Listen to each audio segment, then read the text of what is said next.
All right, we're live. Hey, everyone. So if you're with us, make sure you mention that in the comments. We love seeing who's in the audience. I see Paul's already on. So, hey, Paul, I'm really glad you're on. I know you're a big fan of Sue as well. Oh, yeah. Okay, cool. Awesome. So we'll kind of wait a couple minutes to get into anything too crazy while everyone's kind of getting online. I'm Jen. So if you're new to my channel, welcome. I do a lot of yoga videos, a lot of fitness, lifestyle. I don't know. It's kind of changing these days a little bit. So I'm a little all over, but I've been having some fun with these live streams. You guys have probably seen a lot of these faces before on many of my live streams or other. Kev is a little bit new, which is awesome. And today we're talking about a non-fitness topic of YouTube. So us all being kind of, content creators, we thought it would be a fun topic for us to kind of just talk about so that we can share with you some of our experiences. If you are a content creator yourself, then, make sure you're active in the chat. We want to hear your feedback on these topics as well. And if you're thinking about a channel or wondering why you should start a channel and you have any questions or anything like that, then definitely let us know that too. So we'll get started. So I will pass it over to Sarge. Everyone will do kind of a round of their channel, who they are, what their channel is about, and also maybe why you might want to create a channel or why they created theirs. Hey guys, I am Sarge. I have a channel where we talk about all things preparedness, emergency preparedness, storm preparedness, food self-sufficiency, financial survival. I do going out in the woods and showing you some wild edibles and medicinal plants.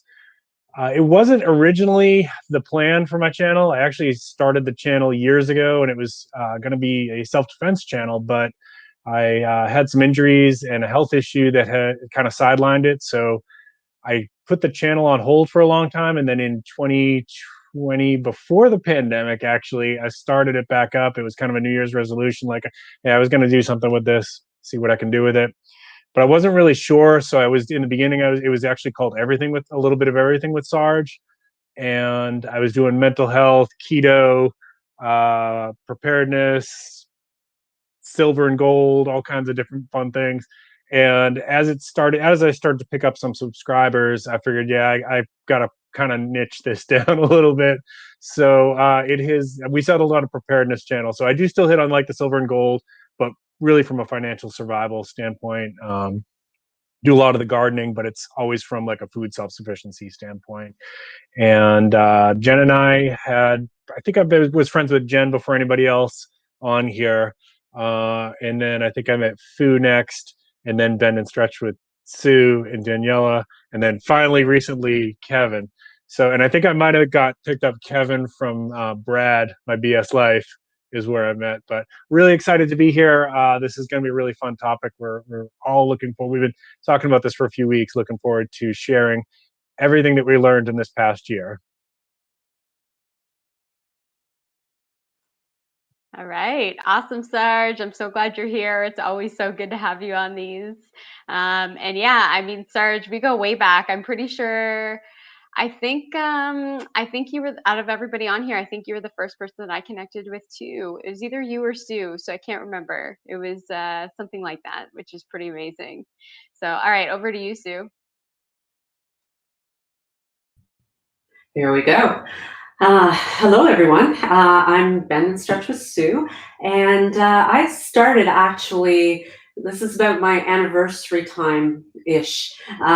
First lockdown last year, and the reason I started, I've been teaching yoga, Pilates for several years now, and I really contemplated the idea of a YouTube channel years ago and never took action on it. But as soon as we went into lockdown, a lot of the classes that I was teaching went virtual. And since I was already doing classes virtually, my daughter kind of gave me the extra push to go ahead and get started with the channel, promising to be my support person if I agreed to do so. And so she's done a fabulous job of doing just that. She does all the background stuff for me, which really allows me to focus on content. And that's really what my passion is. I am not a technical, even as I didn't even have, I had an Instagram account, but the only reason I had it was so I could see a few people that I used pictures. I really wasn't interested in posting anything. I particularly don't really like cameras. So I try to stay out of the camera's way usually. So, and this has been a total turnaround, totally out of my comfort zone. But if I can focus on content and what I'm delivering, then I'm happy. I'm more of a yogi than I am a YouTuber, I would say. But it gives me a vehicle to be able to share my passion with. So, and that would be my advice to anyone who's contemplating starting a channel, is perhaps if you can really nail down what your strengths are so that you can focus on that, and hopefully if you can surround yourself with some support people. I'm sure other people have talents that they would like to put to work. Maybe somebody's really good behind the camera, somebody else is really good at social networking. So draw from those strengths to help you to do what you love to do, really. So yeah, that's my story. I love that, Sue. That's really awesome. It's so nice when you can drive your passion, and I'm sure a lot of us can kind of relate to that too, especially through YouTube. Um, all right, I did want to do a couple shout outs. So Shea Butter, I see you're on. So thanks so much for being here. Adrian and Nico, you're part of that dream team too. So that's awesome. And I guess that's it. I got 7, so it's a little light today, but hopefully kind of add some more. But Kev, I'll throw it over to you. All right, thank you. So yeah, I do a lot of filmmaking and food related stuff. I think it's just one, I'm a video producer by trade, so I've been doing it for a long time.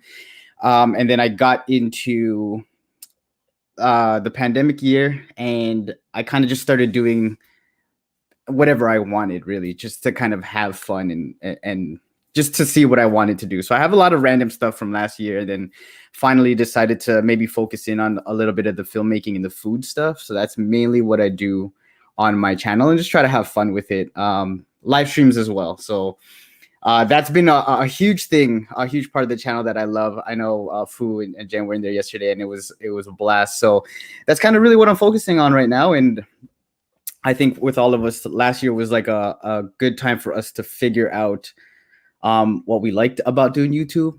It was just really like, everyone was home, everyone just got turned on the camera, recorded, and then put it out there. So for me, last year was kind of a blessing in disguise. That's it. Yeah, I can totally relate to that. I mean, I think if we look at all of our channels, I think all of us started them last year, pretty much, or at least became very active on them last year. So I think all of us can relate to that. I know I can for sure. Honestly, I don't think if it wasn't for this, I don't know that I would have started a channel. So, and I'm very grateful. So, all right, over to you, Daniela.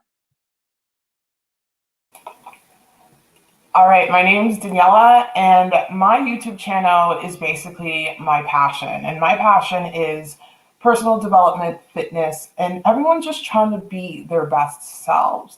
So I started my channel, I actually created my channel in February, because I think that's what it says on YouTube, due to some advice that someone gave me on Instagram, because I was very active on Instagram, documenting my 100-pound weight loss journey. And someone's like, hey, you will be good on YouTube. So I was like, okay, I'll give it a shot. And I did. And I posted my first video around the week of my birthday. So that was around May 11th or so. So yeah, it's been quite the journey. And the reason why I really wanted to bring my message on YouTube was to inspire hope into people. When I gave birth to my son, I went through a lot of health problems and I put on a significant amount of weight. And I was motivated by other YouTubers, especially Gracie's journey on her weight loss journey. She motivated me to show up for myself. And I just want to be that light to someone else. And as my journey evolved, I realized it wasn't just about weight, but there needed to be the mental aspect of it. There needed to be focus on the spiritual aspect of it, because when you get to a certain weight and you put on an excess amount of weight, it's not just physical. So I thought it was important to include the self-compassion, self-love, and the mental health aspect to my weight loss journey. And I share that with others to inspire them to be their best selves, because when we have people working on ourselves in this world, it really does make it a better place. So yeah, that's what my channel is about. Yeah, I love that. And I mean, you've just blown up over the last couple of weeks too, right? I mean, kudos to you. So well deserved. I mean, just so we were just laughing because, Daniela's on my lives all the time. And I remember she was like, oh, like, I can't wait till I'm at 1,000 so that I can actually be linked. And, I did a post I think earlier this week, and she was at 3,000 subs, and now I did it again today, and she's almost at 5. So guys, you should give her a big round of applause and just like amazing work, because as we're going to get into throughout all this, I mean, YouTube is a lot of work, and sometimes it's, you don't feel like you're getting a lot back from everything that goes in. So it's really, truly amazing. And, just before we even go into food too, is I just want to share that, I've been watching everybody on this channel, everybody who's here right now for, at least, probably about 8 months at least.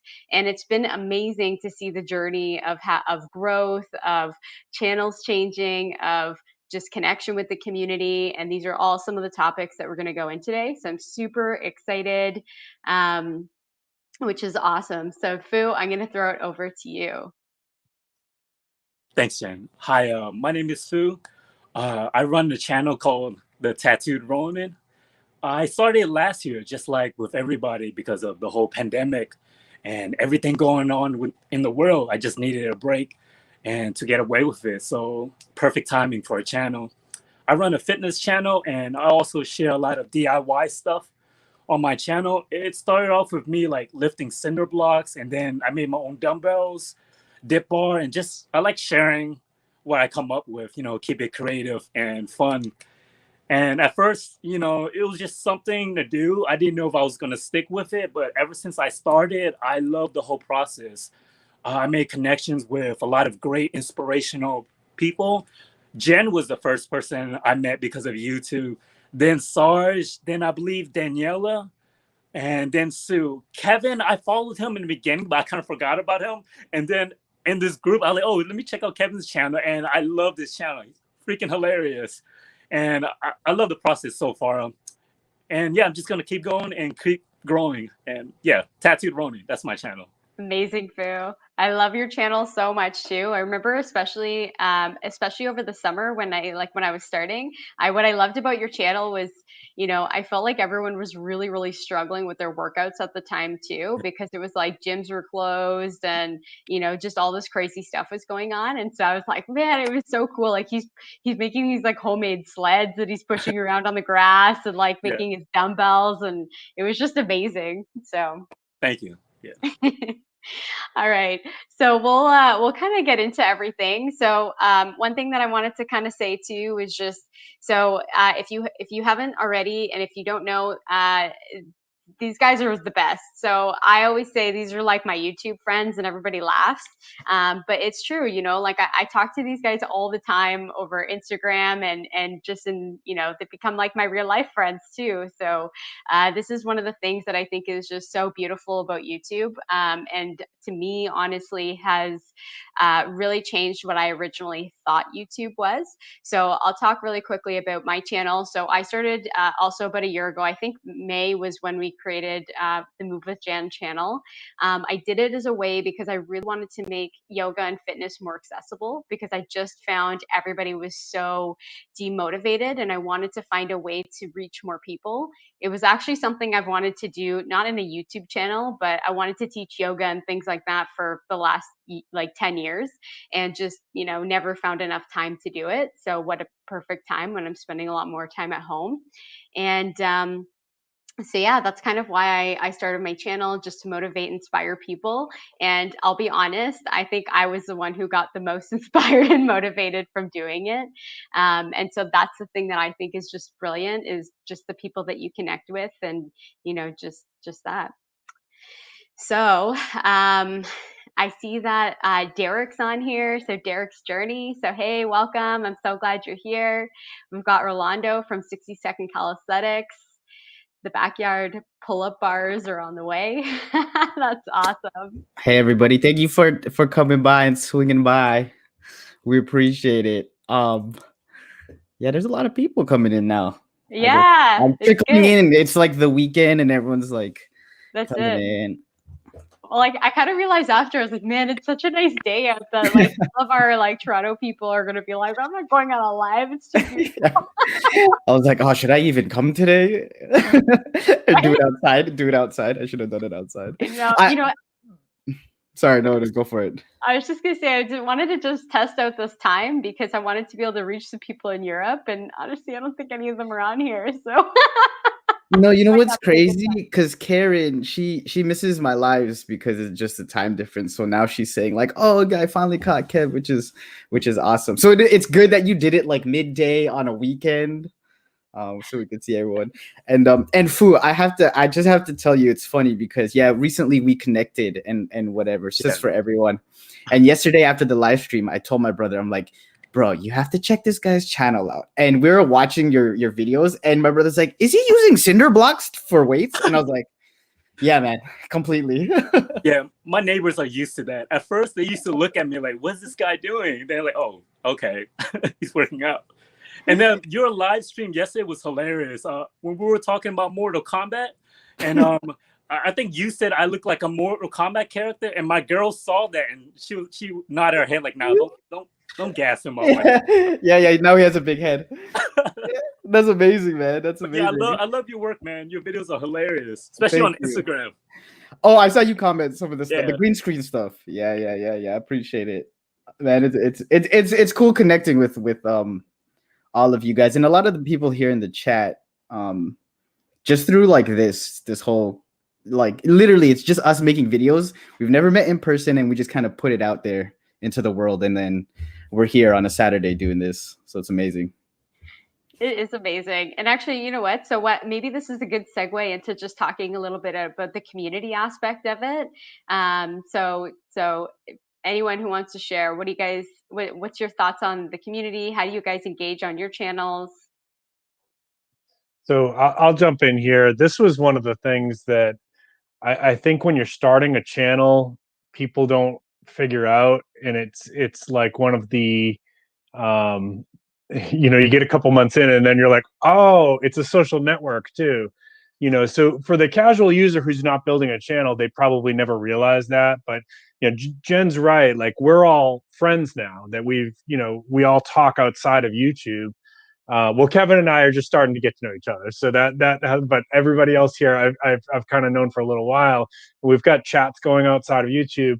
That social network piece really is the game changer. And I'm on several forums on Facebook for people that are trying to get their channels going, and I see so many posts from people that are like, I'm just going to use gardening as an example because that's one of the niches that I play within.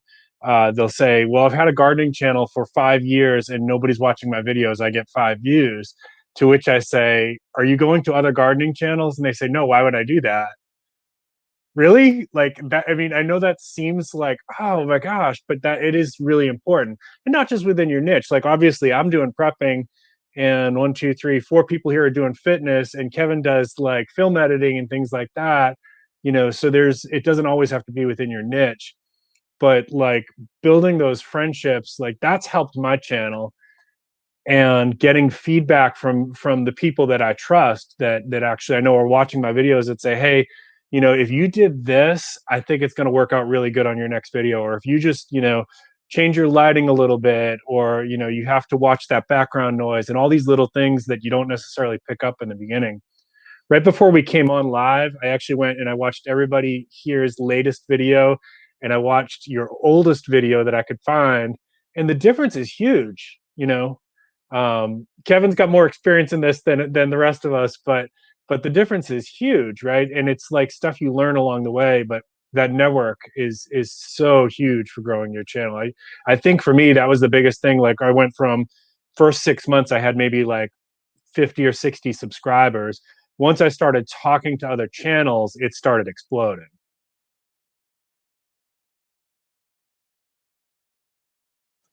Yeah, no, I totally agree. I remember like when when I posted my first video, it was all like friends and family who were like making watch it, who were just checking it out just because.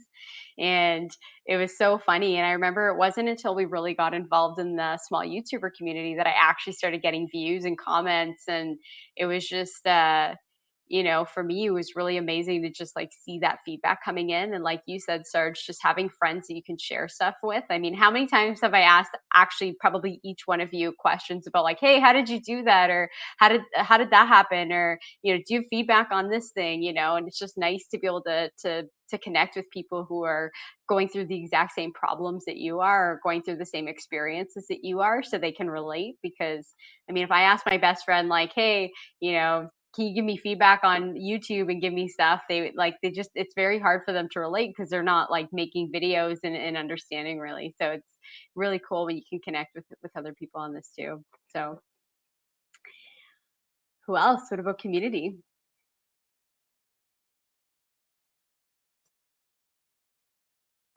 I think community is incredibly important. And I remember when I first started my channel, the small YouTuber community found me. And the reason why they did is because when I watched videos on how to start a YouTube channel, which is key before starting a YouTube channel, I try to master SEO. So that stands for search engine optimization, so people can find my videos. And then I started getting comments from other YouTubers. I'm like, okay, what's going on here? This is neat. Let me go check out their channel. And then I kind of like fell in love with what they did. So community is important. Engaging with your subscribers in your comment section is crucial. I see a lot of like small YouTubers not doing that. I'm like, hey, you got to do that. And you have to respond and go check out other people's channels, or you're just going to be pushed down in the algorithm. Because I notice when I look at certain channels, it goes up on my subscription list. So if you're not engaging, it's really going to be difficult for you to grow your channel. And I just want to talk about the importance of connecting with people on other social media platforms. We'll go into that into more detail. But yeah, community is awesome. I'm going to be asking you guys for help, everyone who's over 1,000 subscribers, because my channel blew up overnight and I'm trying to figure out the whole community tab thing. So I'm going to ask a couple of you guys for help on that, because I know that is a very useful tool as well. Definitely. I'm sure anyone on here would love to help you out, Daniela. So whatever you need. No, but I totally agree. I feel like when you're starting your channel, you kind of don't realize how important it is to engage back with the subscribers and do those comments and things like that, because it's, if you're not like a social media person, which I feel like most people when they start probably aren't, like most of us aren't getting paid to do social media stuff. So you're kind of like learning as you go. And, I think one way to look at it is, it's really cool that you can engage with the people that are subscribing and commenting to your stuff, because you can really get to know each other through comments. I mean, as Danielle said, and we'll talk more about, using other channels and connecting too. But even outside of that, like the conversations that you can actually have with people and learn about them through the comments is like actually amazing, as long as you go in with the right mindset and, just think of like you can feel free to ask questions to them or feedback from them, and, just really engage. And it's amazing to see how those relationships build over even short periods of time. So I just honestly, Daniela, I just remembered that I had the community tab. Now that you mentioned it, I don't even use it. I'm like, oh my gosh, I still don't have it. I'm just trying to figure it out. But I always feel like uh I always think of it like this: the content on your channel is the heart, and then the community is the soul. So it really helps. You can't have one without the other. It's you can make great content, but if you don't have a community to back you, it almost feels meaningless. And vice versa. It's like sometimes your community is drawn to your content, whether it be in your personality or things that you need to teach. Prepping with start, like you guys all have probably you guys have probably taught a lot of people in your own communities that look to you guys for certain things. And yeah, I think that's just an easy way of like the way I look at the whole community aspect of it, especially here on YouTube. That's just my 2 cents. Yeah, I love it. I think it's so true. I love what you said about it, about having sort of both sides to it, because it is a balance. You need to have amazing content, but also you need to have community who's engaging with that content. Otherwise, like why are we spending so much time building all this stuff, right? Because you're doing it for that. And I really love what Derek said too. I'm gonna just pop it back up on the screen where he says, absolutely love the community, keeps me going at my worst moments. And like it's very true, right? I know it is for me that sometimes like and I'm curious, this probably goes into another topic that we want to talk about, is more on burnout and things like that. But just I can't say that every time I post a video, I'm like gung ho about posting a video. Like sometimes I'm tired. I work a full time job. I've got other life things going on, and it can be hard to sometimes be very consistent. But I find that like seeing the comments coming through, seeing the community engaging, seeing all the positivity is really what makes me just want to keep doing it. So thanks so much, Derek, for sharing that. And actually, Derek also said this, which is 100% agree, must engage with your subscribers. Everyone that follows me and comments on my videos, I check out their channel, which is awesome. And actually, Rolando here said, I like when channels use the community tab to pull their subscribers to see what they want to see. So, all right. So Daniela, real quick on the community tab, just some people might not know this. The reason when you're using YouTube, you can see like some people could post a picture or a poll, and if you're under 1,000 subscribers, you don't have that yet. Hey, Robbie, they enable that for you after you hit 1,000 subscribers. And when I hit 1,000, I kept messaging Jen like, how come you can do this and I can't? It takes like a week before they actually flick the switch on for you. So if they haven't done that yet, it's coming. And I actually had her like show me screenshots of where you're doing this and that kind of stuff. So she did. But it is that community tab. I actually wish that they gave it to everybody at like 100, because it would help you grow so much. My first 3 posts on there were polls to my audience asking, which type of videos do you like the best? When do you watch my videos? If I do a live stream, when would you be available to watch it? And so just like having that data was so critical. Like imagine if you could get that kind of data at 100 subscribers, how much faster you could grow. Oh yeah, and actually, I never even thought about polling on the live stream times. That's such a good idea, Sarge. That's what I should have done. Oh man. All right. Before we kind of move on, Fu, Sue, do you guys have any comments on community? Just to piggyback what everyone said, yeah, it's good to have like a good circle of friends that can motivate you. Doing collaboration is always fun and cool to do too. I remember it was like last summer, Sarge did a video and he asked about different workouts he could do in the office. And then he mentioned me and I got all excited. So I got these resistance bands and I did a video right then and there. And I just got off work, but I was just happy to do that. And I think that's the main thing. Just find different people that can motivate you, inspire, and you can learn from. Like, I remember when I saw you, Jen, you did a video teaching people how to do a headstand, because I told you I wanted to learn how to do that. It's still on my to-do list. It's not that easy, but that's the one thing I love about the whole YouTube community, because you can learn so much from everybody, Like, I know Sue, she did a video on a type of yoga you could do if you have problems sleeping. And I found that video to be very helpful because I work night shifts, so my sleep hours are all over the place.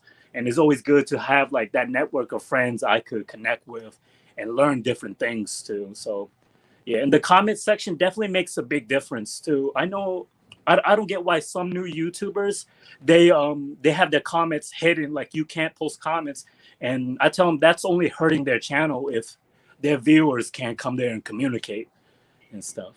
Yeah, no, I think that's so true, Fu. And you know what I think it is? I mean, I know when I posted my first video, it felt like I was putting something out there and I was so scared. Yeah, I yeah. was so scared that I was going to get all these like negative comments. And so I wonder if maybe, if people are turning their comments off, maybe because they have the same fear of, That is true. Yeah. yeah. But hey, you know what? I can tell you. So I had one video that has a lot of bad comments on it, and I can tell you, after time, you just get used to it. You Really? just start laughing. You grow like thick skin. You're like, Yeah, Well, the good exactly. thing about the comments is you could just delete them. So who would know? You can do that Who would too. know? You could Yeah. totally do that too. So, but honestly, I would say on majority of especially if it's like longer content videos, it's one of my shorts that kind of went crazy, and it just people either love it or hate it seems like. But there's a lot of trolls out there. There's a lot of people, and actually what I found is, so when I did get negative comments, I actually just responded with kindness to them. I didn't want to respond with anything negative or to contribute to that, so I turned it around, and honestly a lot of them apologized for being so negative. And to me that was really interesting because it just shows you that sometimes if people are putting bad comments on, it's really not about you, and it's not necessarily about your content either. It's just maybe they had a really bad day and they're just kind of taking it out on you. And so, as Fu said, I would highly encourage, if you have turned off comments, turn them back on, because it's the best way to engage. And I'm telling you, you'll be so surprised at the amazing feedback that'll start coming to you.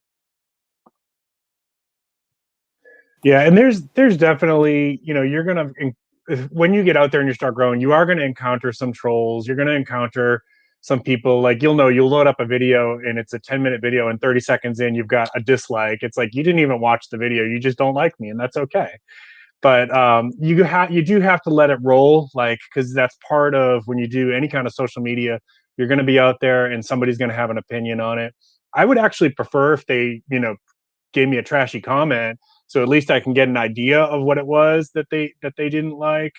I had one, and by the way, if you do this, we talk about you, the content creators, we talk about you, and we share it with each other. I had one that I sent to Jen, and I was like, look at this one, and it said something like, I had more fun watching the paint drying channel. It was like, okay. So I did the same thing that Jen did. Like, there's two strategies. So if you want to build watch time, you can keep baiting them back in, because the haters will watch your channel even more than the people who like you.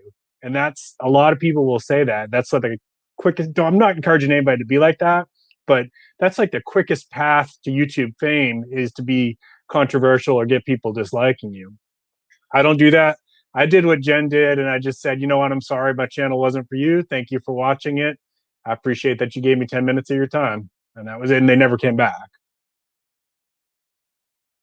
Yeah, when it comes to all the negativity, like I remember watching one of my favorite YouTubers. It's like, thanks for the engagement. Like, dislikes are engagement. It's going to bring your video up. The hateful comments are going to bring your video up.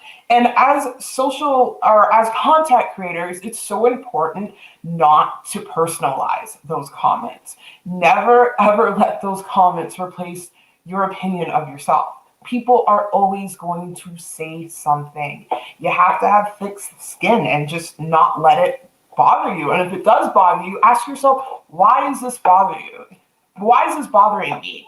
Why am I letting someone else take my power? Like, I was watching a Greg Doucette video, and he talked about this. A famous YouTuber, 5 million subscribers. She was letting people get to her. And it's like, why are you giving them that power? That is your power not to give away. So don't worry about all of that. Let it roll off your back. Be like, hey, it's more engagement. It's actually a positive. Just switch it into a positive.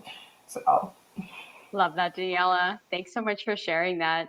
And yeah, I want to just thank everyone who's online right now. We got about 16 people now, which is awesome. Definitely better than the 6 we started with. So not that we mind the 6, all of you are amazing. So thanks so much for being here. But it's just, I mean, it's I'm just pretty sure the 6 was us, Jen. That was it was literally just the 6 of us oh watching boy, ourselves, which is totally how you fine. know.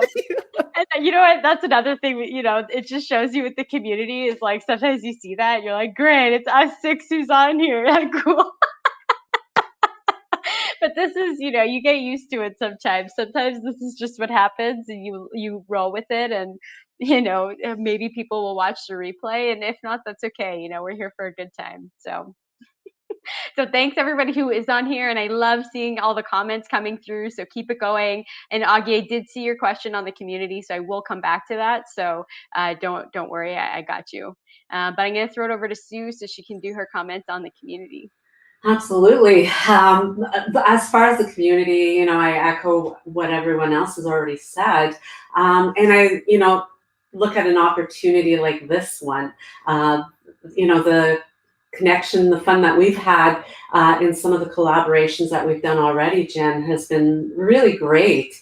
It's been a wonderful way to reach out to other subscribers and just to get more people to see the content, just by having that connection alone with like-minded YouTubers. So, I'm really grateful for that opportunity. And, the more that we interact with each other, the more those types of opportunities pop up. I just recently had one where I was invited to do 5 weeks of wellness through an Instagram account. So it was live every Wednesday for the whole month of March. I had the opportunity to just ramble on for a whole hour about all the different various topics. So it's just, and that wouldn't have happened otherwise, other than connecting and commenting on other people's material. So it's vital to not only to grow, but to stay alive, which is just as important. Because right now, till I grow, I just want to stay alive. It's so true. It's hard. It's a bit of a hard game, and also I find, just as Sue said, you learn so much from other people, and I know Sarge already sort of talked about this too, about whether you find people within your niche or if you go outside of it, like you just learn so much and you meet so many amazing people. And what I find too is, and we'll talk about the other social media channels a bit later, or we can even maybe start getting into that part of it. But I find the thing about the YouTubers is anybody who's a content creator, like they're they're putting themselves out there. They're not comfortable filming themselves when they start, like, or some are amazing at photography, at videography already, like Kev, but honestly, most of us aren't. We're learning, we're trying to figure out how to use the equipment, and trying to figure out how to create content and figuring out what content we like creating. And it's such a creative journey, and it can be really tough. So I find what's brilliant about YouTube is it's very, you find that the people who are on YouTube tend to be a lot more committed. They tend to be very engaging. They tend to be very inspiring regardless of what their channel is on. And like it's amazing the kind of people that you can meet on here. And as I can't remember who said it, but it was like, somehow we all connected with each other, and we can build these relationships together and have that, and become friends. And it's just, I don't know, there's something really magical about that whole thing. And even a lot of the ones that are in the comments right now, it's the same thing. We're all kind of following each other and following each other's journeys. And I don't know, there's just something really, really powerful about that. So yeah.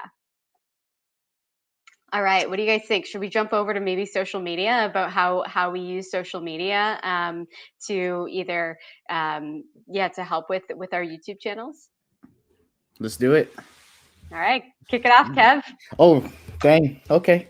Was there anything specific you wanted to talk about with social media? Like Well, Well, how do you use it? Are you on any other social media, and how do you use Oh, it? okay. Yeah, maybe like repurposing. I think even from your last point, doing YouTube is a perfect opportunity to be able to repurpose for different social medias. It's easy for us to make videos, then cut it up for Instagram and TikTok or Twitter or like little clips here and there.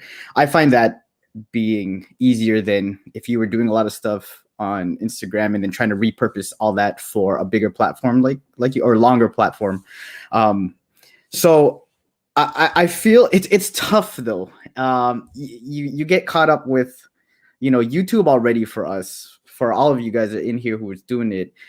You think about algorithms, you think about thumbnails and all this stuff. And then for me, the tough thing is when I want to post to another platform, I'm like, okay, they have a different audience.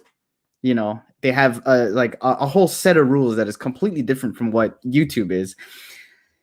But you want to try it, and I think that's the most important thing is you have to try it, because if you don't, you could miss out on a whole new audience, or you might not even know that you like doing it on that platform. I thought that I would love posting stuff to Instagram and love that community, but I actually found that posting to TikTok and that the community on there is completely different, and that's kind of what I enjoy. So I don't think I would have known unless I tried it.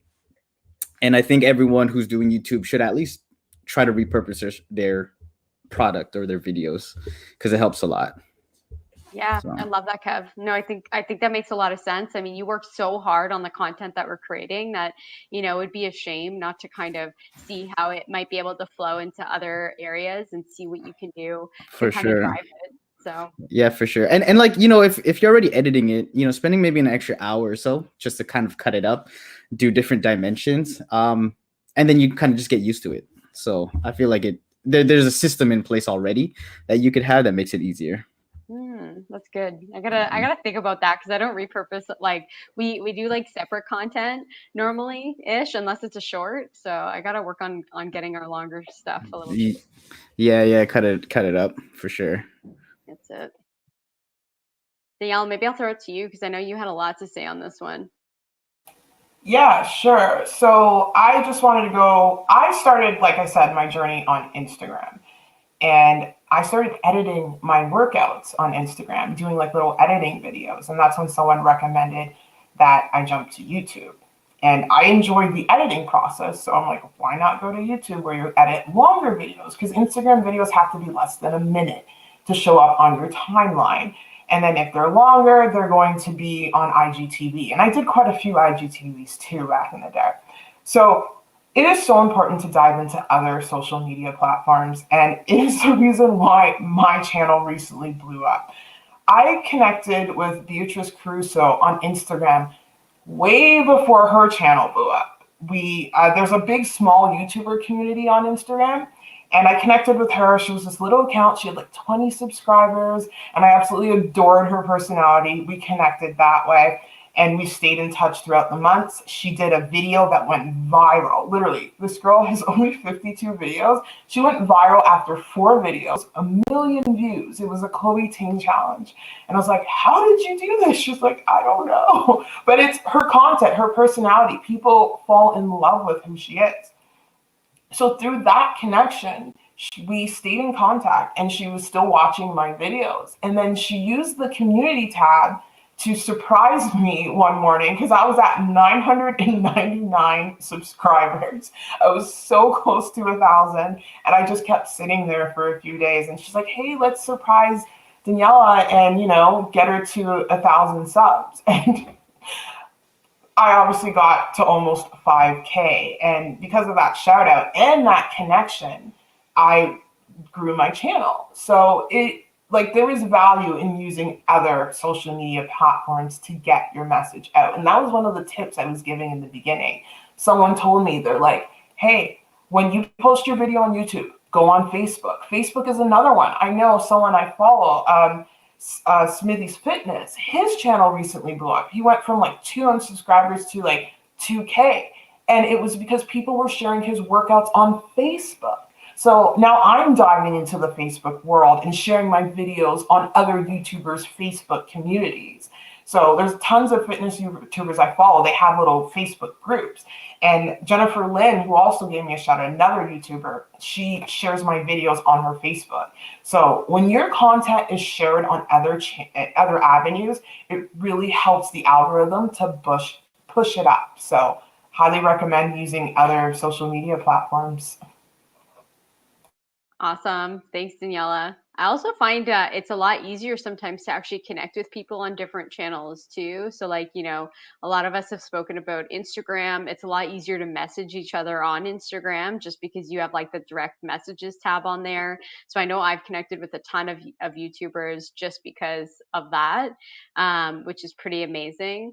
And, I like, yeah, I'll keep it at that for now. Who else? Anybody else have something to share on social media? Yeah, basically, the way I do it with my Facebook, because I run a fitness channel, I'll post like little clips here and there of my channel, and if they're engaged with my posts and they seem interested, I'll just send them a private message. I don't like spamming people, so I'll only tell them about it if they seem interested. And then a lot more surprised I even have a YouTube channel because I haven't posted on my private page yet. And most of the time they love it.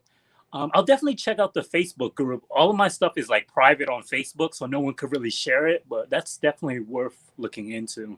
And I do the same thing for Instagram. If I get the same people always commenting in my pictures or video, I'll just send them a message and tell them, hey, I started this channel last year. And sometimes I'll get a message from people saying they actually started working out because they kept seeing my posts and they started working out too. So it's a pretty good way to network and build a small following. Yeah, I love that. I also think too, so Jessica, I see what you say that you took a break from Instagram and you think it was good for you. There are so many options that it's also totally fine to recognize that it's not a good option for you either forever or just at this time, because it is a lot of work, right? Like posting to all these multiple channels, it takes a lot of effort, and you have to get to know. I think Kev was saying that you have to get to know what type of people are on each platform. So you're sort of customizing the content for that platform, and that's half the battle too, is just trying to get to know that. So I think, and I know a couple other YouTubers that used to do Instagram and close their accounts and just focus now on YouTube, and I don't think there's anything wrong with that strategy at all. There's just lots of options, so it's, you just have to figure out what's going to work for you, and yeah. All right, anyone else? Yeah, Sue. Yeah, I totally agree as far as the getting onto those other platforms. And I noticed Ogie just mentioned a little while ago that he's been wanting to do more on Instagram, and I really encourage him to do that because it's another creative outlet, and you can do things on Instagram that you can't necessarily do on YouTube, and it does continue to feed into YouTube. So, I definitely encourage everybody to explore that. For myself, I have a friend of my daughter's who actually she's like a scout for us on Instagram. She's a big time Instagram user. So she'll go out, Kathy, if you're watching, I don't know, she'll go out and seek out different collaborations that are opened up, and it's been a really great way to make contact with a lot more people. Just in the short time that she's been doing that for me, I've seen some growth in Instagram, whereas it was so slow beforehand. So yeah, I just really, play around with it, have fun with it would be my advice. I love that. I think having fun with it is a big, big part of it too. It's just trying to figure out how to have fun with it, because sometimes, you get so focused on the rhythm or trying to be consistent or, trying to post, that sometimes you forget to have fun. Yeah, actually, I was crawling through the woods this week doing photos for Instagram. So Yeah, it was exactly. fun. I can't wait to see them. Coming out soon. Just I would add to this, like if anybody was new and starting out, I waited a long time before I pushed into Instagram, and I wish that I had started that earlier. I think it's easier to grow on Instagram because it's a quicker slide, click, and you're connecting with people so much quicker than on YouTube. You're watching 10 minutes of their video and then thinking about, am I going to follow this person? What do I want to say so they know that I'm interested in their content and that kind of thing? It's just a quicker way to connect with people. So I noticed quickly that Instagram I grew more rapidly. But one pet peeve of mine is that Instagram, because it's a competing platform, does not let you directly link to YouTube except on your page. So my way around that, I think I do what Jen does, and I think Fuda has done this too with the shorts, because the shorts will fit that reels if it's less than 30 seconds, or if it's less than a minute, you could just make it into a post. So all of my shorts, if I make a short, it's automatically going to be an Instagram post too. And then sometimes with my longer videos, I'll make a teaser trailer, and like I'll create a hook. Like, so if I'm doing a knife review, I'll say, and the one thing that I didn't like about this knife was, and then I cut. And then it says rest of the video is on YouTube, prepping with Sarge. So I don't know how much, because it doesn't give you the data. Like you can see the data of who's coming over from Facebook, but I don't, unless I'm missing it. Is there any way to see who's coming from Instagram? Because they have to go to a search engine, right, to do it? Yeah. Yeah. Wait, do you mean from YouTube to Instagram to YouTube?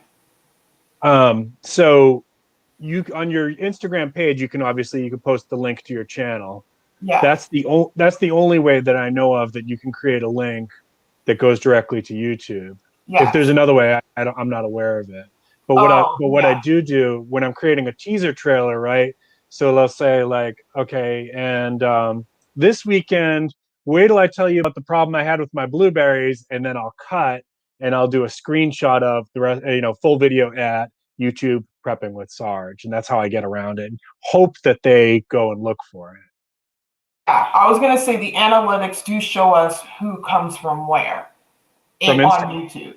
Yes, I've seen there is a part in the analytics. It will be like, oh, you got a bunch of views or subscribers from Instagram, or it's on YouTube. Yeah, you just have to dig through it. I try not to look at the analytics a lot, but we'll get into that one later. Nice. Yeah, thanks, Daniela. Thanks, Sarge. Just seeing here that Robbie also says it's tough because sometimes he feels like he's pounding the pavement. He's long since stopped trying to convince friends and family to view videos. I took myself off the stream. My bad. Clicked the wrong button. I'm a rookie, clearly. Anyway, You're good, Jen. You're good. what I was gonna say was honestly same here. I mean, some of our family still watch it, which is awesome. But a lot of the time we're not engaging with them to do so. So if they are, it's sort of at their their leisure, I guess. But I think that's just part of the journey is trying to continue to building the community and just trying. And I think what I found is that you're going to have periods of growth, and then you're going to have periods of no growth, like it's just either dipping a little down even, or it's just whatever this is, flatline. Words are hard, clearly. But yeah, so I don't think growing is linear. So I don't think that it's just you see this thing that looks like that graph that we're so used to seeing. That's not what growth is. It's kind of like blah, blah, blah, blah, blah, and then somehow you look like over time of like a year or 2 years, and you're like, holy, like I've actually grown a lot more than maybe I gave myself credit for. So my advice to you, Robbie, is just try not to get too stuck into the details of it, and try to think a little bit more longer term in terms of where were you 6 months ago, and how does that look? And if you're still stagnant, then I would say maybe have a look at just or maybe ask for feedback. Go to some of the subscribers that that are constantly watching your videos and things like that, and maybe even ask them for feedback on why, because they may have some good advice too. Yeah, to touch further on growth, it's so important not to worry about the day-to-day details. I find ever since I've gotten over 1,000, I posted my recent vlog and I just dropped like 15. Like, does that happen to you guys? You post a new video and then you lose? Oh yeah. I'm just like, that is like, but I try not to like let it get to me because it could be either robots or people who are just not committed to me. And that's okay. Because I know the people who will stick around are dedicated to my journey and my message and that community.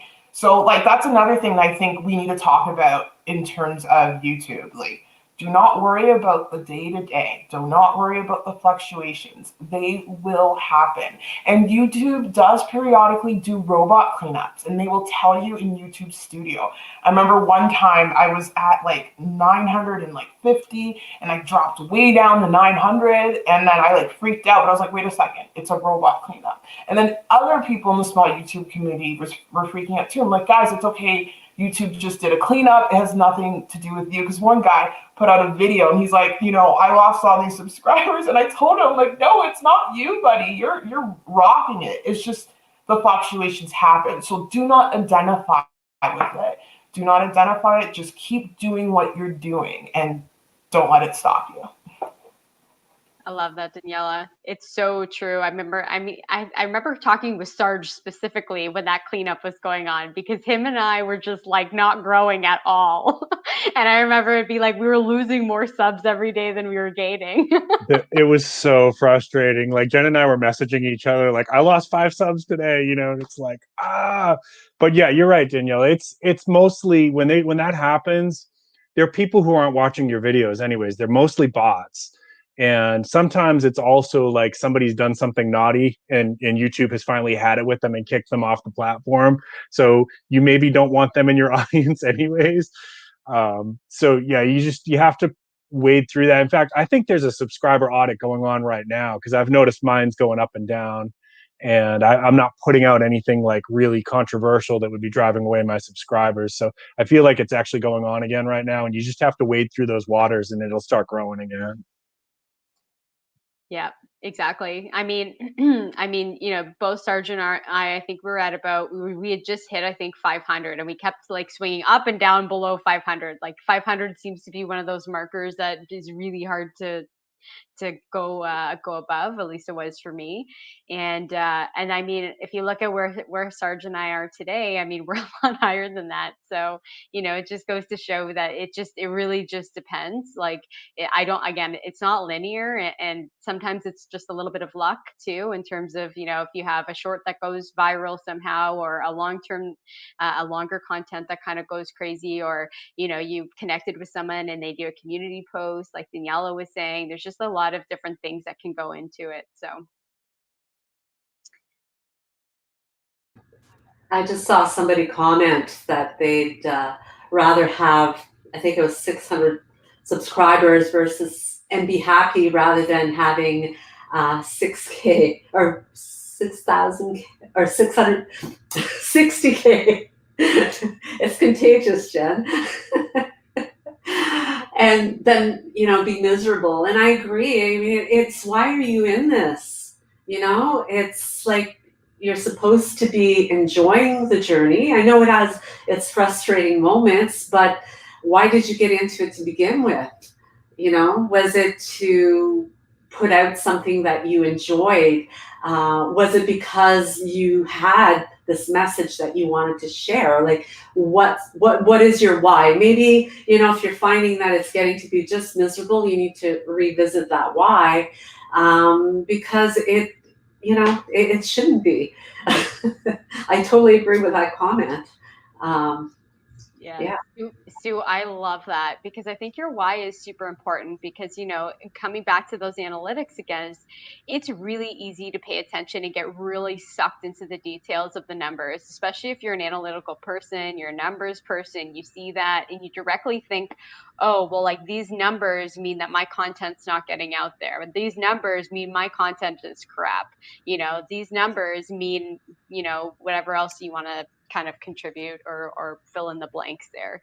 So it's, but the analytics isn't what it's about, right? The why is what it's about. The why you're here, the why whatever your message is, the community that you're building, inspiring people, motivating people, having people who are engaging with your content, even if it's 5 people, like that's 5 people that are watching and that you're like helping and changing their lives over, whether they're learning something from you or getting inspired by your message, or maybe it's they were able to get out of bed this morning because they watched your video. It's those little things. And I think it's when you remember the why you're doing it, it makes it again so much more fun to show up and to be consistent and to keep doing it.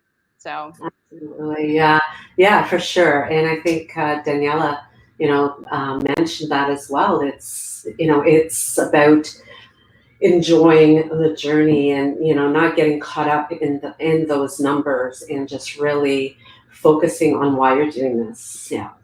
So Yeah, those comments are the absolute best. Like when people say, it's like, I got up this morning because I watched your video, or I'm going for a bike ride because I saw your video. Like it just warms my heart. Those comments really do keep me going. And it's just awesome. It's all about finding your why and your purpose and doing it because you love it. Because if you go into YouTube with the mindset of doing it for the money, you're not going to get anywhere. It's the truth. You have to find something you're passionate about, because there's going to be a lot of ups and there's going to be a lot of downs. And in order to get through those downs, you got to have something with substance, something you want to do.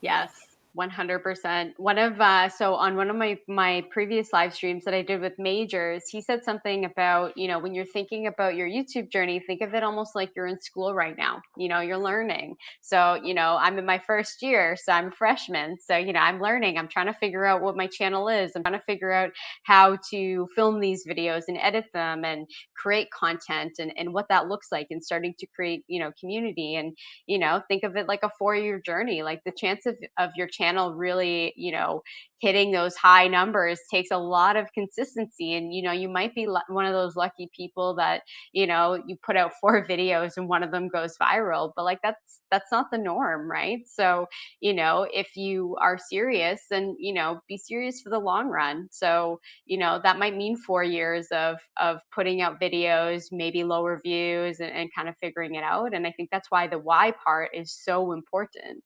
So important.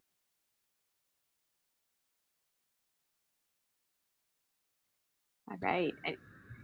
Any, oh yeah, go ahead, Sue. a little bit more on that is, at the end of the day, as you continue to film these videos, what an awesome catalog of not only your own journey, like Daniela, what you've documented along the way of your journey. And, Sarge, you mentioned what a difference, what a contrast there is from those first few videos to videos that are being put out now.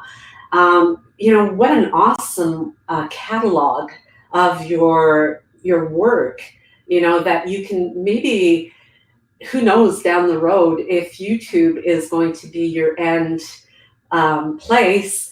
But in the meantime, you've accumulated this wealth of material that you've created.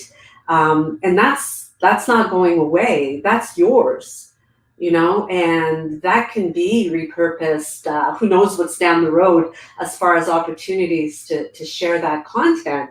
So that's, if nothing else, I think if you really put a lot of time in your creation of this content, with that in mind, that you're putting your best out there, and your best only gets better.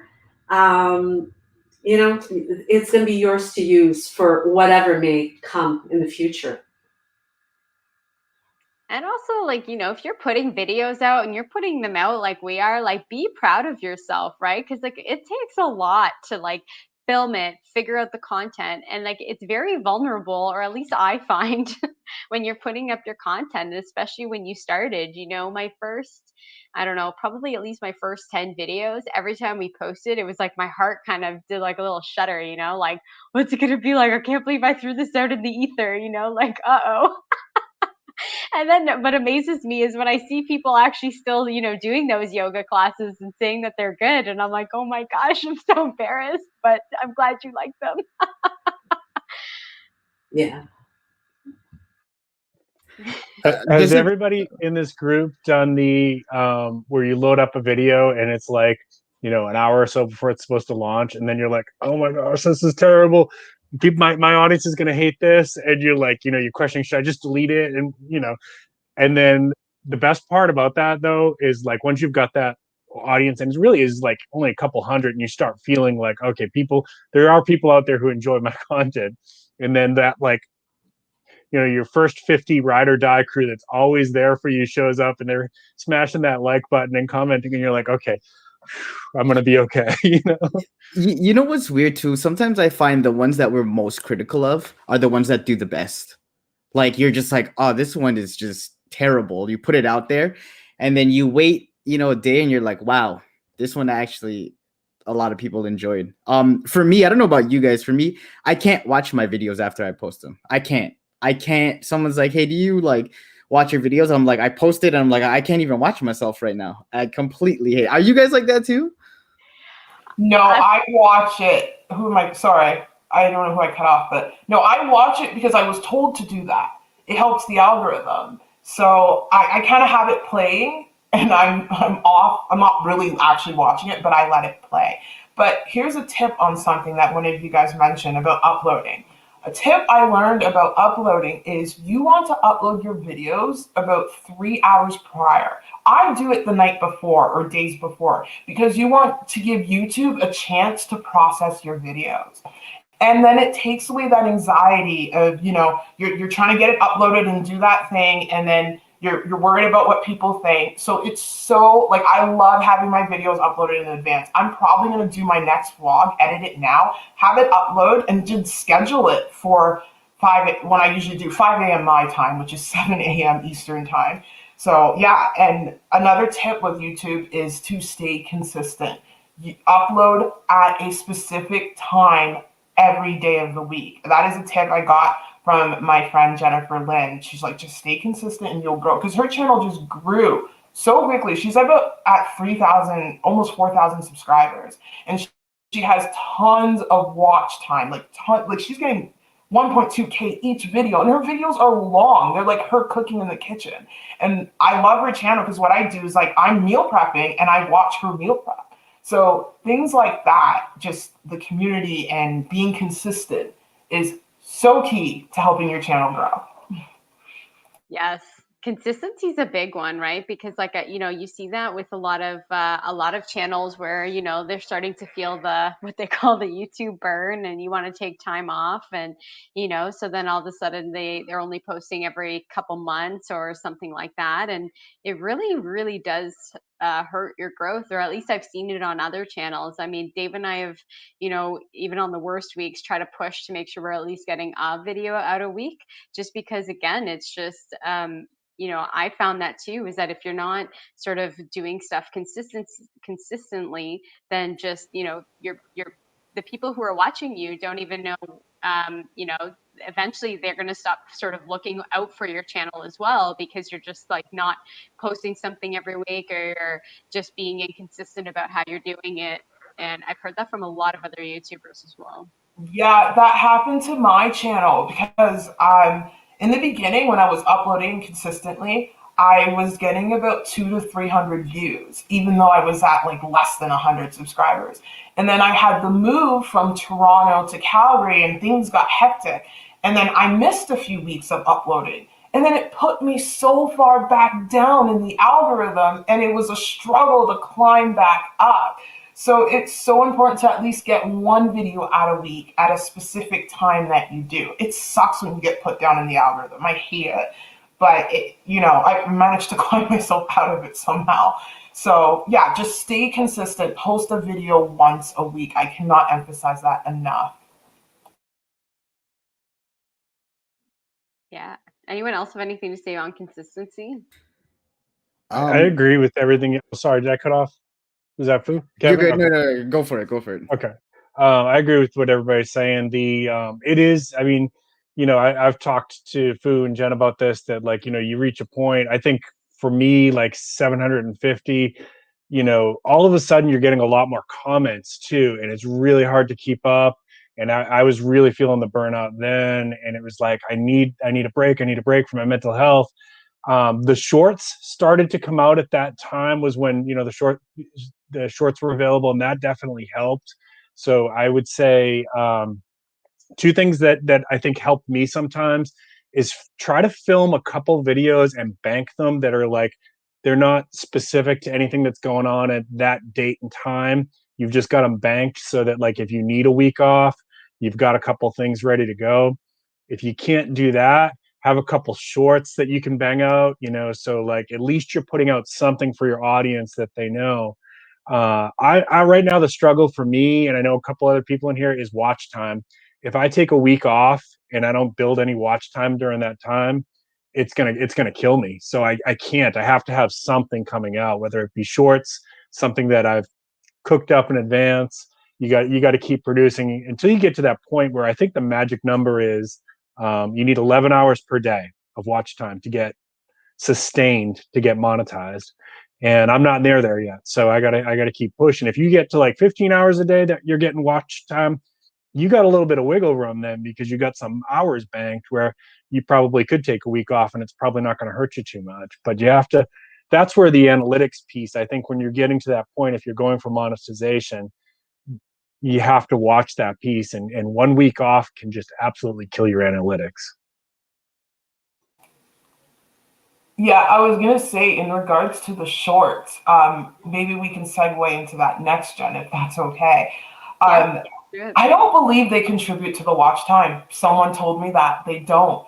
And a good strategy to use with the shorts is what I was doing. It's like I was gonna start uploading shorts 3 times a week so I can get the subscriber count. So I was using shorts to increase my subscriber count. I wanted to get to 1,000. And then after the 1,000, I was gonna dial back and focus more on longer content.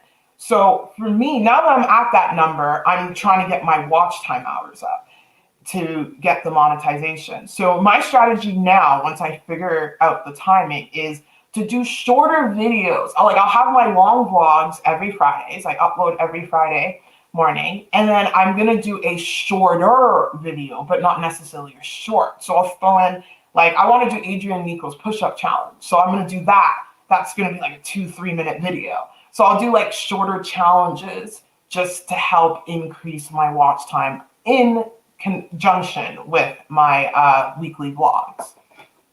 Yeah, that's a really good one, Daniela. And I see, so Derek, so I know you're saying that it shows up in the YouTube Studios watch time, which it does, but it does not contribute to you being monetized. So once you are monetized, it'll contribute and it's fine. But if you're looking for that to hit that metric, it won't count towards it. Trust me, I wish, because I would have passed that a while ago. All right. All right, cool. So anyone else on shorts? Yeah. But they do help your subscribers. You'll pick up a lot more views.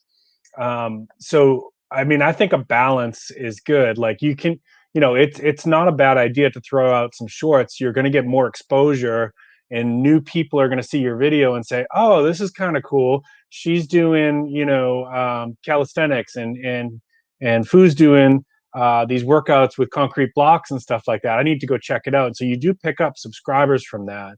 But you got to be careful, because I was putting out a lot of shorts for a while, and my watch time went way, way down, the monetized watch time. So just to clarify that, people are there is some confusion. You can, like, if you're using TubeBuddy or something like that, you may see in certain analytics it's looking like you're picking up a lot of watch time. But go to the monetization one, and you're gonna be like, it's not growing, it's not growing. It's because the shorts aren't counted towards that. Yep, exactly. Anyone else on shorts? Yeah, just to bounce off what you guys said, I use shorts when I'm actually really busy and I just need a video out to bring people to my channel. And it's crazy. One of my friends, I think Sarge, you saw that dog video from my friend. He started a channel recently, and it's only a couple of videos of his dog for like 10 or 15 seconds, and it's already going viral, getting 15,000 views. And it's crazy because some shorts videos, they just go viral so much easier. But you're right, it doesn't count towards watch time. But you could just use it as an extra tool to help your channel get that exposure.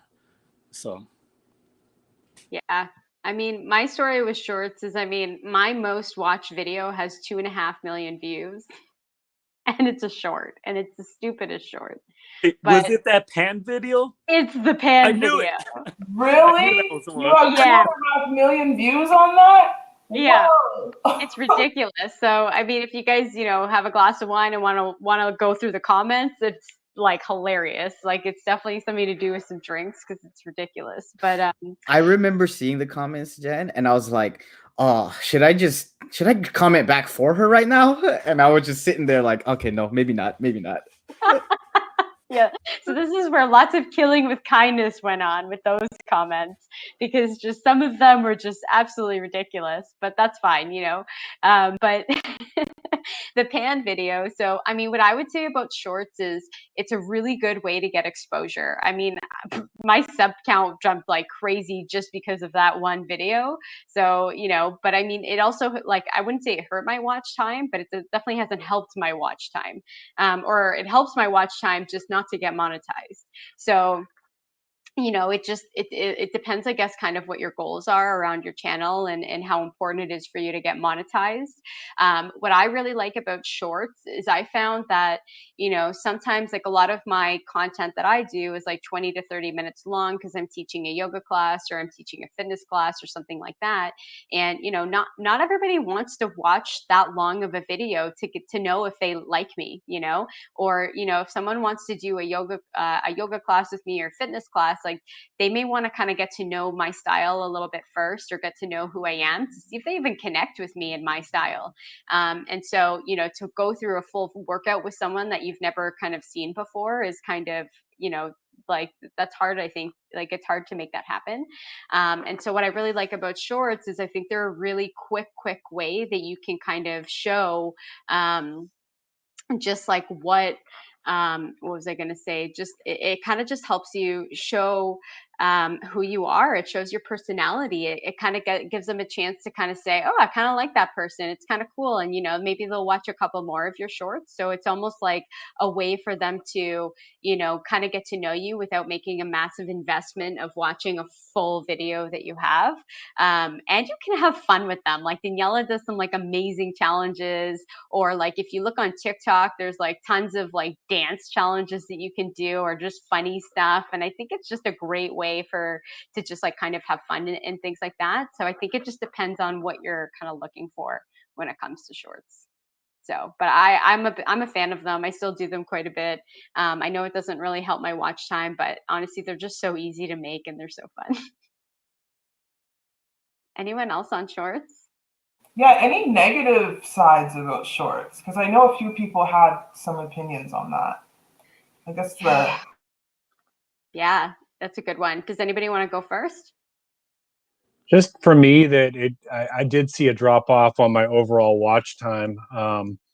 And I got a little too easy to make the shorts. Like I could bang out 3 of those in a day, load up 3 weeks worth of content in a few days, and I started to get out of the habit of producing the longer content. So I had to kind of unlearn that habit and realize that the balance is really, you can do both. You should do both if you're wanting to grow towards monetization. Anyways, if you don't care about monetization, then it doesn't matter. You could do only shorts. Yeah. Yeah, no, I think doing a combination is always really good. I think again it kind of just goes back to kind of what you like doing. But yeah, it is really easy to get into a flow where all you want to do is shorts because they're just they're so easy. And I think a downside would be is sometimes people who subscribe to your channel for the shorts, they only care about the shorts. They don't really interact or engage with your other videos. So that's just something to think about as well. Yeah, no, I think that's a really good one, Fu, and that was what I was gonna say too. So I mean, like, I have, I don't know, close to 4,000 subs now on our channel, but it's not necessarily converting to the long form content. So like, the long form content that we have, I think we're getting, somewhere between 200 and 300 views on average, sometimes under 200. And so it just, for having that many subs, it's not translating as well. So it's definitely something to be mindful of. But it does expose you quite a bit too. So one of the things that I like to say when it comes to shorts is it's almost like advertising. So it's almost like I like to think of it like it's free advertising because you don't have to pay for it, except with your time and except with putting it together. So it's kind of like a way to get a lot of exposure, get people to kind of see your channel. I know I've brought subs that actually have converted to long form content, just it's not as linear as if they're looking at your long form content and then subbing. Likely they're subbing because they want to watch your long form content. With subs, I would say it could be like a 1 to 50 ratio or something. So Yeah, and I was going to touch on the whole long form content thing because before I got that generous shout out from Beatrice, love that girl, I was getting more views on my shorts. However, my long term content was steadily going up, like steadily. And ever since I got my channel to where it is today, I have stepped back from the shorts because I'm noticing now that people want to see my long-term content. So these are things to be mindful of as you evolve through your YouTube journey as a creator. Things will change. So you have to see where people are more willing to, where people are looking at your content, and you got to switch things up. You got to be flexible. So I thought I would mention that because yeah, I would see other channels and I'm like, I want views like that on my long-term content. Like how do I do that? And then again, it's the consistency and the connection with other people. So be aware of that. yeah, I love that. I love that. And I think that's the biggest thing is just that, there's so many different strategies that work. So you just have to find something that works for you. And the other thing is feel free to change and pivot, right? So, something might work for you and then all of a sudden it doesn't work for you because maybe life circumstances have changed, or maybe you just feel differently about it, or you want to try something different. And, YouTube and all these things are supposed to be fun. So just have fun with it, try it, switch it up, like Kev. I mean, you see like, so like my one of the videos that I just always think about, and I think it was one of the first videos I ever saw with Kev, was where he was being Bob Ross and painting. That is, I think a lot of people are like, that was one of my favorite ones, and it was like it had I don't even know why I did it. It was just like I just wanted to do it, so I decided to like curl my hair and then just literally paint, and everyone loved it and enjoyed it. So it just goes to show you that like sometimes when you actually enjoy your videos, it shines through the video where people are like, I rock with this person's personality more than anything, and I think that helps so much. Yeah, it definitely does. It definitely does. Really quickly, there's a couple people who are dropping off. So Derek, thanks so much for joining. I'm really glad you came on. Jessica, have fun at the pool. That sounds amazing. So just again, everyone who's on here and sticking around with us, thanks so much for being here. Honestly, like these lives are just so much fun because all of you are here and all of you are commenting and all of that. So just thanks so much for being here. Let's see. I see Rolando said something here. So let's see. I noticed recently that YouTube is running ads on several of my videos. I'm not a YouTube partner yet, but I learned that last November, YouTube started targeting small channels with ads. Any thoughts? So I don't know. Anyone have thoughts on this? Yeah, I remember YouTube saying that they were going to do it and then they didn't. And then all of a sudden I noticed it happening recently. My thoughts on that is that I don't like it because I don't think it's fair. However, YouTube's going to do what it's going to do. But there is a benefit to it. And now that if every video has an ad, people are used to it now. So But we need to get to that point. It is frustrating for the smaller YouTubers.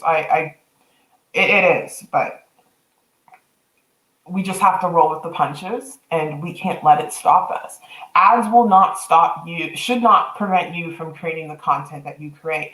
So Rolando, you have amazing content. I absolutely love your videos. Like, you inspired me to get my push-up game up, or my pull-up game up, I meant to say. Pull-ups, like, I gotta work on that. So just keep doing what you're doing, and eventually something will click and it will all go viral for you. Just hang in there, buddy. Yeah, I don't think oh, go ahead, Serge.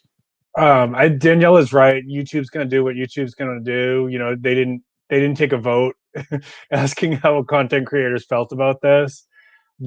So just, you know, if your goal is monetization, just keep pushing. If you don't care about that, then just keep doing your content and enjoy it. There's a couple things I'm curious about. So assuming there's this pool of advertisers, right? From a business perspective, this is the part that I'm curious about. Let's say there's this pool of, like, I'm just going to make up a round number, $10 billion in advertising money from all these different companies. And they send it in to YouTube and they say, we want to basically advertise with your content creators. And now that pool, right? Because there's a lot more unmonetized channels than there are monetized channels by a long shot. That pool is now being spread out thin. How does that affect the big channels, right? Like Mr. Beast, Sniper Wolf. Now they're still going to see a very nice check. I don't doubt that. But, like, are they going to see less CPM? Are they going to see less revenue because that money's now being spread out over a lot more people? That's question one. Number two, they're not going to tell us, but I really would like to know, like, if let's say Nike advertises on my channel, do they pay less because I have less subscribers than if they advertised on Mr. Beast's channel? And, like, is that appealing to some of these? I would think it would be, right? Like, if I had, let's say I'm Acme Corporation and I have $100,000 to advertise, and I can either spend that on one shot on Sniper Wolf, who has like 50 million subscribers, or I can spend that on 100 small YouTubers who all have, 500 subscribers. Like, I know there's some math that has to be done there, but that's the piece that I would like to know. And I know YouTube's not going to answer that question for us. The only thing that we may find out is if these big YouTubers start complaining about it, we'll know that something's not going right for them. Yeah, one of us has to find, like, one of our friends that works in this industry, and they can give us the give us the scoop on how this is working. But yeah, I have a friend that works at Google. you She should does, ask but them. I don't know what she does. She works at Google downtown Toronto, but I'm like, I don't know if she's on the YouTube end of things, but who You knows? should ask her. Maybe she knows somebody who knows someone. Yeah, maybe. I think that's why it's important to, like, build your brand outside of YouTube, or build it through YouTube, because Graham Stephen had a podcast a couple weeks ago where he said, like, we're literally creating on borrowed land. Like, they can do whatever they want. They can shut down your channel. They can blacklist your channel. You got nothing. So for us, it's like, that's why I tried to start focusing on building a brand where that brand could live outside of YouTube, where people would still, worry where I was if I wasn't on YouTube. So I think if you are starting out, YouTube is huge, but also think about, okay, what can you deliver outside of this platform that will continue to grow for you in like 10 years, which is super important. I think that's a really big one. So, like, some advice that I got when we started our YouTube channel too was the same thing of, YouTube's great and Instagram's great and all these platforms are great, but if they just one day decided to turn off, you lose everything that you've built. So how do you sort of have a game plan around, making sure that you're starting to build something that, could sustain outside of those areas too? And I mean, Kev, you're a really good example of this too, because, like, your awesome videos that you used to do with the green screen, they got striked, right? Yeah, so I actually, not even a copyright warning. One of my videos got a copyright strike. So I have one strike on my channel. I got 2 left before they say, Kev, you're out. And I was doing these videos where my brother and we green screen myself into movies and TV shows. so it actually looks like I'm in the movies and TV shows. And They're hilarious. yeah, and we were doing them in the beginning of the pandemic last year because we needed a way to like one, stay creative, but also I wanted to make like my cousins laugh and my friends laugh. So we would do them and send them out. So I had them on another channel. And then when my main channel started growing, I was like, you know what? Let me just put it up here because I wanted to show everyone. And then it got such a good response that we kept doing them until most of them would get copyright warnings, which basically just means I can't monetize them, which I'm totally fine with. I totally get. I just wanted to make them for people. But one actually gave me a copyright strike, which was I think it was like The Mandalorian I did, and they didn't even let me put it up. So that's when I stopped doing them. And then I when shorts came out, I was like, okay, since they're not really monetizing shorts, maybe I can figure out a way to do them on shorts and try to do it. But then after a couple months, one of the shorts got a copyright warning, so I was like, okay, you know what? I'm just not gonna do them anymore. It's not worth it. So yeah, it goes to show you, like, you still have, as much as I love that content and it gave me so much life to do them for people, it's like it's still their rules, regardless. That's it. You got to play by their rules and whatever they are, regardless of whether we like them or not. I mean, Dave and I follow another YouTuber, Super. He's based out of Toronto, and he had something similar happen too, where they were going on a thing on his channel, and anyway, they ended up taking down like half the videos on his channel.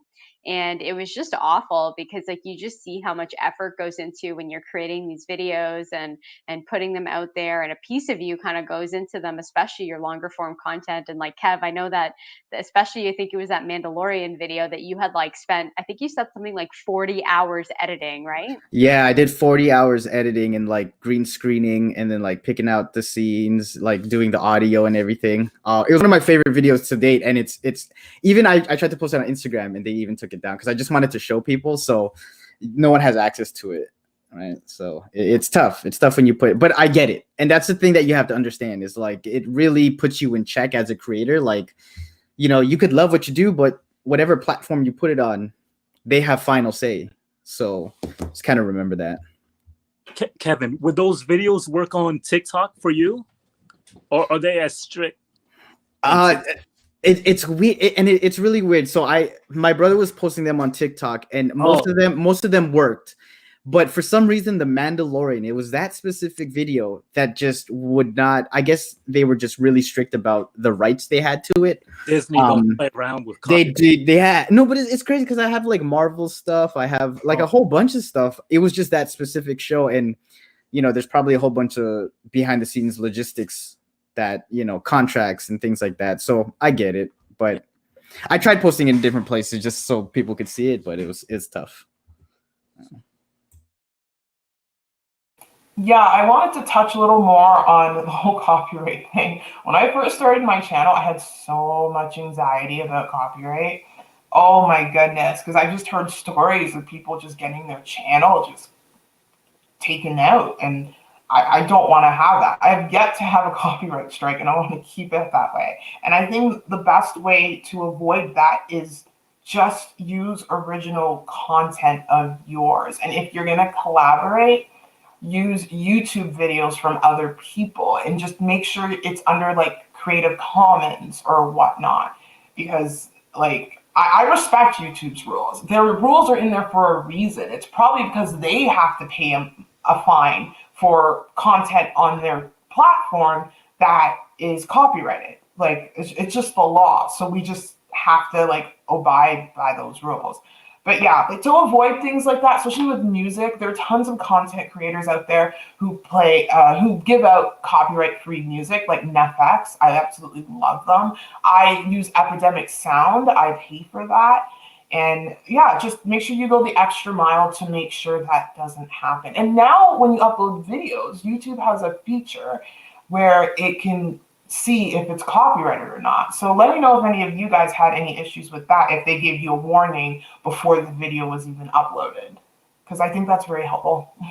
Yeah, I find a good rule too is like anything that's, very popular, any popular music, any popular movies, anything like that, chances are it's going to be copyrighted. So, especially when I'm doing shorts and stuff like that, if it's actually, if I'm using a song that, is on the radio, chances are it's going to get copyrighted. I think I've had maybe one that didn't. Which is really weird. But so and copyrighted is okay. It just means that you're not going to get monetized on that video. So a lot of people do use that strategy too, to help gain exposure and all that kind of stuff. But yeah, I'm with Daniela. I use Epidemic Sound. I actually think it was Kevin who told me to use Epidemic Sound, or gave me the recommendation on it. And like we love it. So Dave and I use it for everything. I actually found a lot of music on there that I love. That's not on. That you would listen to. You're like, oh, this is actually pretty good. Yeah, That's for it. sure. And I still listen to it actually, which is awesome. So Yeah. Also, too, for anyone who is, because I have a strike already on the channel. Even if you post something, and even if it is a warning, 5 years later, even if you still have it on channel, who's to say that they don't just strike it? So it's probably best to just not use anything that you do not own from someone who has a strike already and who is still trying to navigate through it. You just cannot win like that.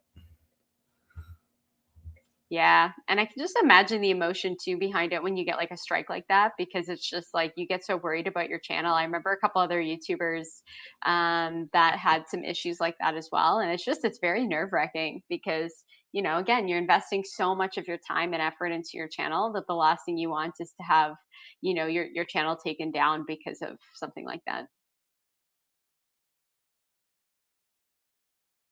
All right. Anyone else on copyrights and stuff like that?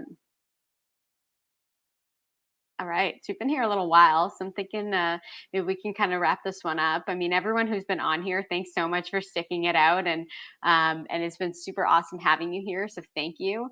And so I think just to wrap up, if everyone maybe just wants to kind of give 2 cents on, just really what your overall experience is with YouTube. Are you planning to continue? And any advice, maybe like one tidbit of advice for someone who's maybe starting out or maybe who's struggling with their channel. Start with Sarge. Okay. So a couple little bits of advice. I definitely, if you're thinking about growing it as a brand, niche down, sooner rather than later. One of the things that hurts my channel, because I do such eclectic topics, so on one video I'm talking about silver and gold, another video I'm talking about gardening, another video I'm talking about wild edibles, which my audience is now getting it, like what I'm doing. It's about self-sufficiency and survival and preparedness, but YouTube doesn't get it. And so what happens for me, this hurts my channel. I probably, if I just niche down to one topic, I could be at 3,000, 4,000 subscribers now, and I'm not. I'm at 1,000. So what happens is I create a silver and gold video, and they'll say, "Oh, okay, these people like silver and gold." And in the next video, I might do one about garlic, and it doesn't matter. This is one of the big myths that I think they don't explain. People think it's about your keywords, and keywords matter, but they YouTube SEO is trying to figure out who likes your videos. Okay, so it'll say, oh, the silver and gold community, here's the garlic video, and they're like, ah, So I have an audience that took a longer time to get because I do eclectic. If you choose to do that, that's fine. That was the road I choose. But if you're trying to get there faster, niche down, niche down, niche down, niche down as much as you can till it's like laser focused, so that the people who saw and liked your video the last time, they're going to see and like your video with the next one. It just depends on your goals. And number two, get into Instagram or something else faster. I that helped grow my game. Instagram, Facebook groups that were about preparedness helped me. Anywhere else where you can kind of cross promote. I see a lot of people in the small YouTuber forums will talk about like, YouTube's not suggesting me. YouTube's not suggesting me. Well, we have to think about it like this. If you're Sniper Wolf, who has 50 million subscribers, right? Or you're Mr. Beast, who has, I don't know, a couple hundred million, and somebody comes on YouTube for the first time, do you think they're going to show them you, or are they going to show them Mr. Beast, right? So you have to fight for that territory, and none of us here are there yet, right? So we have to. YouTube's not going to promote you as much as you think they are, even if you're using all the best keywords and all the best, magical tips and tricks. You got to go out and self promote yourself. Find your audience and say, "Hey, come here! I got good content. You're going to love this. Come check it out." And then let it kind of grow from there. Hope that they are showing it to other people too. Yeah, that's awesome, Sarge. All right. So what about you, Sue? All right.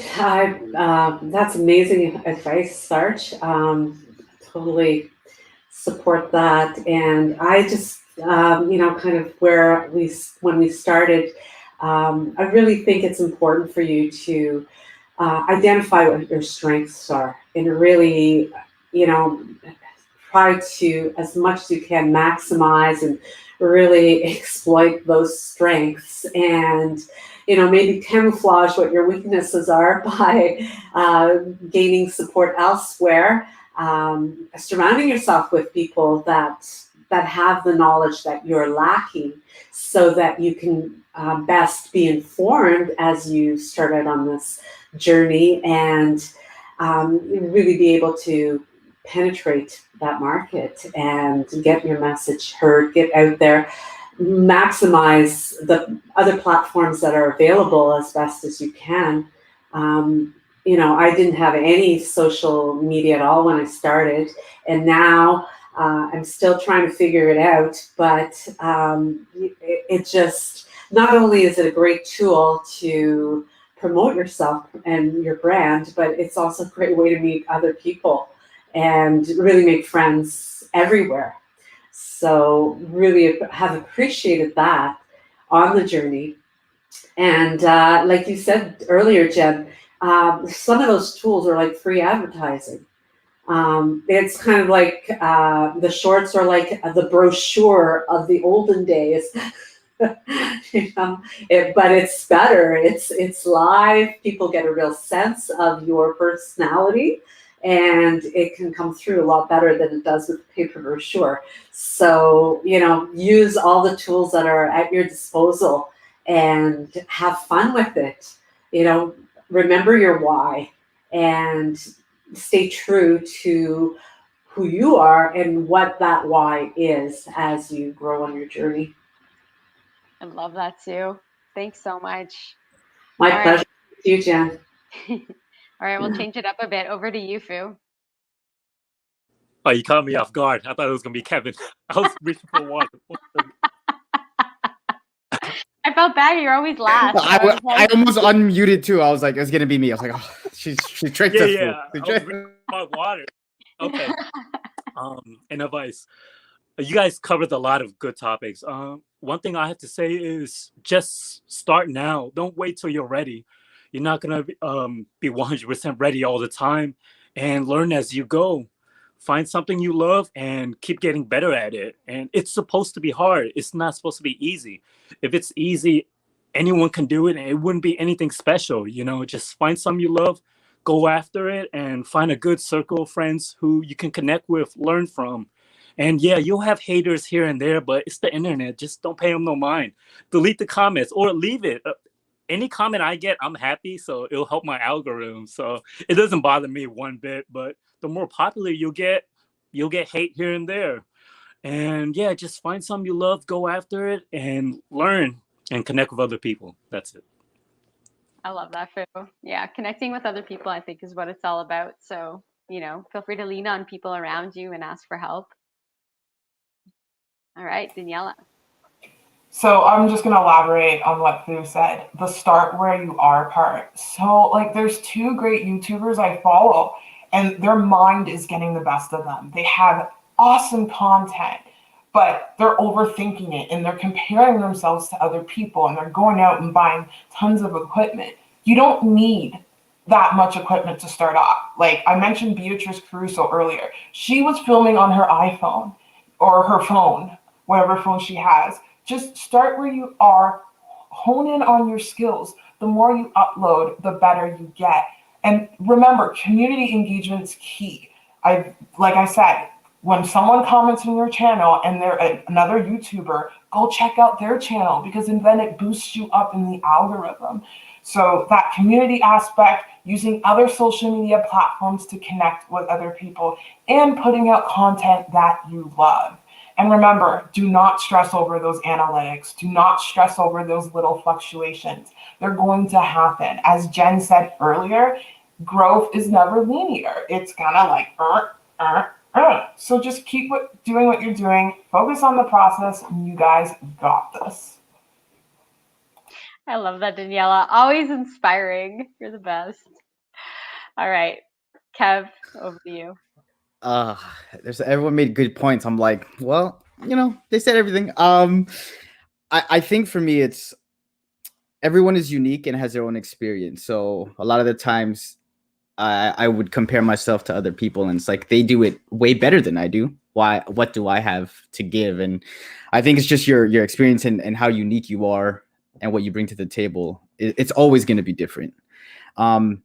Also, too, what Danielle said, like you guys said, that it's up and down all the time. So I always look at it like life. It's a game of runs. It's a game of waves, right? So you just want to stay on the wave, the top of the wave the longest. And then when you come down, you just have to try to get back up there. So it's like war of attrition, like who can last the longest. So just stick with it when you're feeling down. And I bet you all of us here have gone through that point where we didn't want to do it. We wanted to skip a day. We didn't want to hit record. You don't want to edit and export. You're doubting yourself, but we still did it, and we're here. So just keep at it. That's it. I love that. And actually, even just to add on to what you said, Kev, is, even just riding the wave, right? So back to that analogy of the wave, sometimes it's just riding it. It's just like recognizing that it is part of the experience. Is sometimes you're at the top of the wave, and sometimes you're at the bottom, and sometimes you're fighting to stay up, and part of it is just kind of riding with it and just kind of seeing how that goes. And just recognizing that it's about a marathon, it's not a sprint. So you've got to kind of just manage that accordingly. Yeah, and I think the beauty of that is, like, we're all riding it. We're all in the water, all of us. So even if you're down, you can look to the side and you see Daniela, she's riding it really high, and you're inspired. Or Sue's doing her thing, and she's creating content on other platforms. Like, we're all doing it together. So you're never really alone. Totally. I love that, Kev, too. I mean, I think I've probably reached out to each of you at certain points when I've been down, and all of you have brought me back up at certain points, So, I mean, I think that the community aspect, so like my final note would be, one, if you are struggling with where your channel's at right now and you're trying to find it, reach out to the people around you. These are your friends. These are your community, right? We all want to help each other. And I can attest to that if you don't have those people, then reach out to one of these amazing people that are here right now, or the amazing people in the comments that you see, because all of those people have your back. They will have your back. They will welcome the help. They will be there for you when you need it, and they will bring you back up. So, if you're struggling, then reach out, get some tips, get some inspiration from them. If you're struggling to start and you don't know how to do it, I'm totally with Daniela. Just start. Because honestly, I can tell you, I was shaking through my first YouTube video. I hated being on camera. It was not something I ever imagined I was going to be doing. And I can tell you, I've like overcome that fear since then. It's a lot better. And it's just, you just improve every little bit, every video, 1%. It doesn't have to be a crazy amount, just a little bit. And over time and over, you do lots of videos, again, you're like what Sarge said, you're going to see such a progression between your videos just because you care. And so you're starting to get better. You feel better in front of the camera. You get so many more ideas for content. All of those things just happen over time. So just start wherever you are. It'll, like, your first one will suck and you'll hate it, but get over it.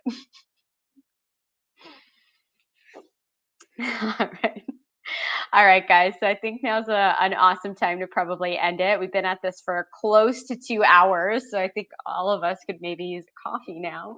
No, I can, or maybe a drink. I don't know. But I want to first just give a big thank you to the other hosts with me. So Sarge, Sue, Kev, Daniela, Fu, thank you so much for being here. It's always so much fun to get together and do these. Everybody who's been here in the comments and been sticking around, thank you so much for being here. I hope that you were able to get some tidbits of motivation, maybe learn something new. And thanks so much for contributing your own journeys in here as well. So thank you so much. And we'll end it here. So have a great day, everyone, and see you later. Bye, everyone.